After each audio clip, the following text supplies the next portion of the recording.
Bonjour à tous et bienvenue dans cette deuxième vidéo de BE3C pour la RE 2020. En ces temps de confinement à cause du coronavirus, nous vous proposons une brève alternative à Netflix et autres bouquets satés. Rappel de l'épisode précédent. BE3C est un bureau d'études indépendant créé il y a plus de 20 ans, spécialisé dans l'énergétique du bâtiment et la sécurité de l'eau. Nous sommes situés à Montauban, près de Toulouse, et intervenons dans la France entière. La première vraie réglementation thermique pour les bâtiments est issue du premier choc pétrolier de 1973, la RT 88, qui date de 1988. L'actuelle RT 2012 est le prolongement du label BBC de la RT 2005 et logiquement l'actuel label E+C- préfigure la future RE 2020 pour laquelle on n'a encore aucune info officielle. Donc tout ce que je vais dire pourra être confirmé ou pas par les arrêtés et les décrets d'application quand ils sortiront. Une chose est d'ores et déjà validée, toutes les maisons dont le permis de construire est déposé après le 1er janvier 2020 doivent avoir un carnet d'entretien numérique lors de sa livraison. Autant s'y mettre tout de suite pour le renseigner tout au long de la construction. Et maintenant, ce module 2. On va aborder la logique E+, et ses tendances probables. Nous aborderons le C- dans le troisième module. E+, signifie énergie positive.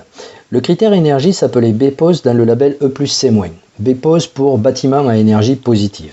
Le critère énergie de la RE 2020 devrait reprendre l'ensemble des paramètres de la RT 2012, le BBio et le CEP. Il y aura en plus le CEP-NR pour la consommation d'énergie primaire non renouvelable. La TIC ou TIC, la température intérieure conventionnelle, quant à elle va être remplacée. C'est vrai qu'elle n'est pas représentative et donc difficilement explicable. Le nouvel indicateur du confort d'été aurait pu être la DIES, durée d'inconfort d'été statistique. Ce sera vraisemblablement des degrés-heure, DH. La méthode de calcul et les valeurs ne sont pas encore figées. Ce qui est probable, c'est qu'à la conception des maisons, il faudra être plus attentif aux protections solaires qu'en RT 2012. Autre conséquence possible, les maisons climatisées devraient être plus facilement conformes. Il ne faut tout de même pas s'attendre à ce que la clim soit généralisée. On en reparle plus loin. Autre point qui semble acquis, alors que le calcul RT 2012 se basait sur la surface au sens de la réglementation thermique, la SRT, la RE 2020 devrait revenir sur la surface habitable, la CHAB, plus facile à calculer et donc moins polémique. Le critère énergie, le E, est donc le nouvel indicateur de la RE 2020. Son mode de calcul sera inspiré par le référentiel énergie carbone pour le bâtiment neuf d'octobre 2016, modifié en juillet 2017. On ne va pas rentrer trop dans le détail pour ne s'intéresser qu'au principe. Donc, le E devrait être le CEP max moins la production d'énergie, qu'elle soit autoconsommée ou revendue. C'est simple, sauf que le CEP de la RE 2020 n'est plus tout à fait le même que celui de la RT 2012. J'en entends dire ça aurait été trop simple. Peut-être. Il était question que le CEP de la RE 2020 prenne aussi en compte les 5 usages de la RT 2012. Chauffage, climatisation, eau chaude sanitaire, éclairage et tous les auxiliaires. Et qu'on y rajoute la consommation de tous les autres éléments, l'électroménager, les volets roulants, les télés, les box internet, etc., etc. Cette idée semble abandonnée car on n'a pas la main sur le choix de ces éléments au moment de la construction. En revanche, les éléments constitutifs comme les ascenseurs, l'éclairage et les ventilations de parking, etc. seront pris en compte quand il y en aura. Avant d'aller plus loin, éclaircissons un préalable. À quoi servent les indicateurs réglementaires de consommation? Le CEP et maintenant le E.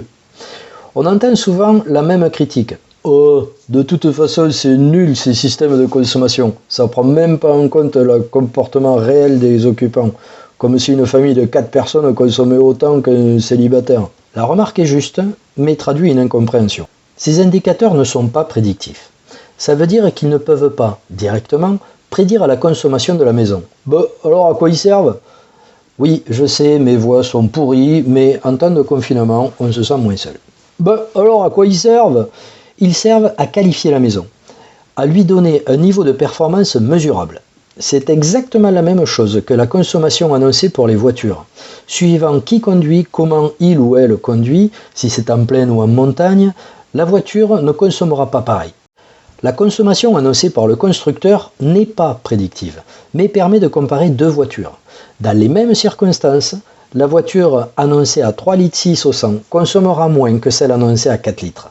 Dans les mêmes circonstances, une maison avec un CEP à 34 kWh par mètre carré par an consommera moins qu'une maison avec un CEP à 40. Ces indicateurs de consommation servent à ça, à comparer des systèmes constructifs, des solutions techniques, indépendamment de la façon dont ils sont utilisés. Cela dit, revenons au E. Dans le cadre du label E+C-, qui préfigure la RE 2020, il y a 4 niveaux de performance énergétique qui vont de E1 à E4. E1 correspond au niveau RT 2012 moins 5%. La quasi-totalité des constructeurs professionnels sont déjà à ce niveau de performance. E2 correspond au niveau RT 2012 moins 10%. De nombreux constructeurs professionnels de maisons individuelles ont déjà fait l'effort d'atteindre ce niveau. Il a souvent suffi de sélectionner des isolants plus performants et ou de mieux soigner l'étanchéité à l'air. En somme, rien de très coûteux. On monte en gamme avec le niveau E3. Il correspond au niveau RT 2012 moins 20%, mais il est aussi question d'enlever encore 20 kWh par mètre carré par an pour définir la valeur de consommation à ne pas dépasser. En clair, cette valeur est toujours fonction de la zone géographique. Par exemple, prenons au hasard, le sud-ouest, zone H2C. Le calcul serait donc Emax, c'est 50 kWh par mètre carré par an fois 0,9, la zone H2C, moins 20%, moins 20 kWh par mètre carré par an. On passe donc d'un CEP max de 45 kWh par mètre carré par an en RT 2012 à un Emax de 16 kWh par mètre carré par an.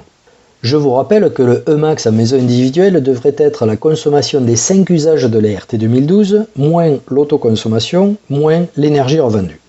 À ce jour, aucun constructeur classique n'y arrive sans production d'énergie. Et oui, pour atteindre une telle performance, les solutions constructives habituelles ne suffisent plus. Il faut produire. Et le E4, c'est le CEP max égal à 0.